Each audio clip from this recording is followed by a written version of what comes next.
The 2025 Canadian Grand Prix was never about racing. It turned into the forum for controversy.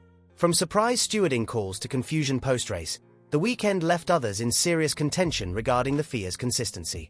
Red Bull team principal Christian Horner was at the eye of the storm, not hesitating a beat when defending Yuki Tsunoda against what everyone labeled as an unjust penalty. In this video, we'll unravel the full story, analyzing the incident, the stewarding inconsistency, and what this could mean for Tsunoda's future at Red Bull. Christian Horner has been quite vocal about the stewarding process during the Montreal Grand Prix, particularly the penalty applied to Yuki Tsunoda during Saturday's free practice.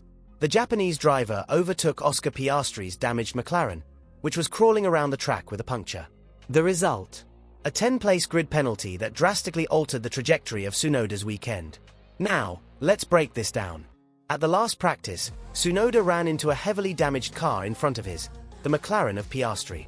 Oscar had a punctured tire and was limping along the track and clearly threatening any car behind him.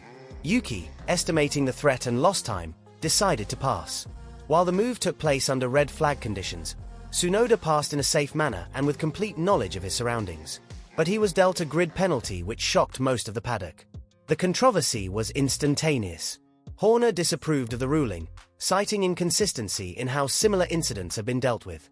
He referred to last year's controversy surrounding Sergio Perez, who drove on a broken rear wing over a race weekend. Perez was given a paltry 3-place grid penalty, but Tsunoda, in a possibly more critical situation and doing what he did to avoid running into debris and other cars, was penalized with a heavier 10-place deduction. Horner was unhappy after the race when he said, "Yuki was nailed on Saturday for overtaking, and then a couple of cars overtook during the time that marshals were on the track following the race, yet nothing occurred. One would think that there must be some consistency." He's not wrong. At Sunday's race, several drivers overtook under safety car conditions. The FIA launched an investigation after the Grand Prix, but no one was penalized. Even Tsunoda wished for reversals that could push him up the order. If others had been penalized, he could have finished P5. But inconsistency reigned once more. So, what made Yuki's action so controversial? The key detail is the red flag. FIA rules are strict when it comes to red flags, and overtaking during such a period is generally not tolerated. However, there's room for nuance. Piastri was dangerously slow, off the racing line, and potentially shedding debris. Following him would have meant risking Tsunoda's own car, an outcome no driver would accept without protest. Tsunoda clarified himself, saying, "I saw Oscar's tire spinning sideways and I thought it was going to be out of control. I looked around and double-checked that it was safe, then moved across to the other side to pass at a reasonable speed, 170 km per hour, or half the speed we usually go. And still, I received a 10-place penalty. I simply didn't want rubbish to hit me." That's not a hysterical explanation. It's logical, balanced, and made from instinctive racing common sense. The FIA, though, decided that regulation had to come above context. Tsunoda's penalty was an expensive one. He was eliminated in Q2 and began from the back of the grid, joined by Liam Lawson and Pierre Gasly, who each had penalties as well. It was a devastating blow, particularly as Red Bull thought that he would have been able to score valuable points if he had begun from his original grid position. Horner doubled down after the race. If Yuki had been on pole where he qualified, he would have scored points. He's getting better, getting stronger, and just needs to stick with what works for his driving style rather than copying Max's setup. But in F1, better isn't always better. Tsunoda is now fighting to save his future in the Red Bull setup. 2026 is still a huge question mark, and Red Bull is already looking ahead to developing possible successors. Among such prospects is Isack Hadjar, who is broadly tipped as a breakout newcomer alongside Andrea Kimi Antonelli. Hadjar has made everyone along the paddock sit up and take notice. So much so that Red Bull has started to view him as a future teammate for Max Verstappen, unless Tsunoda steps up to the plate. And make no mistake, Hadjar wants the seat. "I don't feel 100% ready, but I'd take it. I'm a fighter. Racing against the best in the world drives me. Having Max as a teammate? I'd learn so much," Hadjar said. Red Bull CEO Peter Bayer has called for caution. He would prefer Red Bull to give Hadjar one more full season to come into his own in 2026. But the senior team may have other ideas.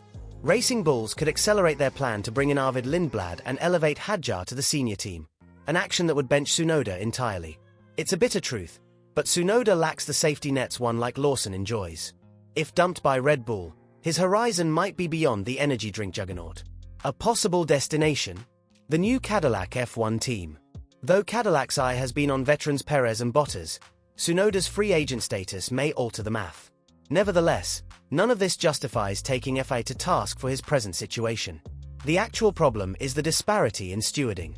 If the regulations are to be followed, they have to be enforced equally and consistently. Disciplining Tsunoda for making a safety-first move while turning a blind eye to blatant violators is done throughout the actual race is sending a mixed message to motorists and spectators alike.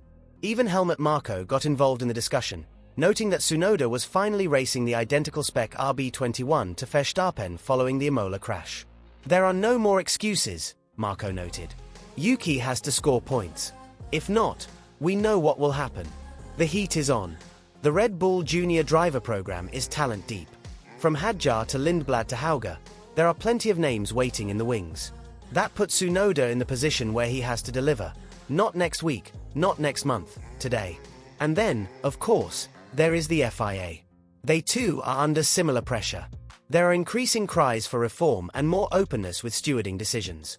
If drivers can pick holes in real-time and team principals feel confident enough to questioning rulings openly, perhaps it is time for the governing body to rethink how it deals with in-race discipline.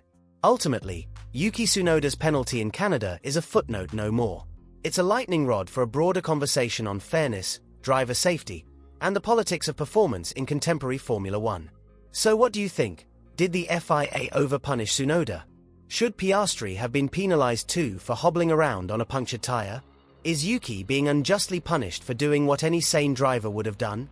Let us know in the comments. And if you like this deep dive, be sure to like this video, subscribe for more F1 goodness, and tap that notification bell so you don't miss our next video. Now go ahead and click on the video that's appearing on your screen. It's one that you won't want to skip.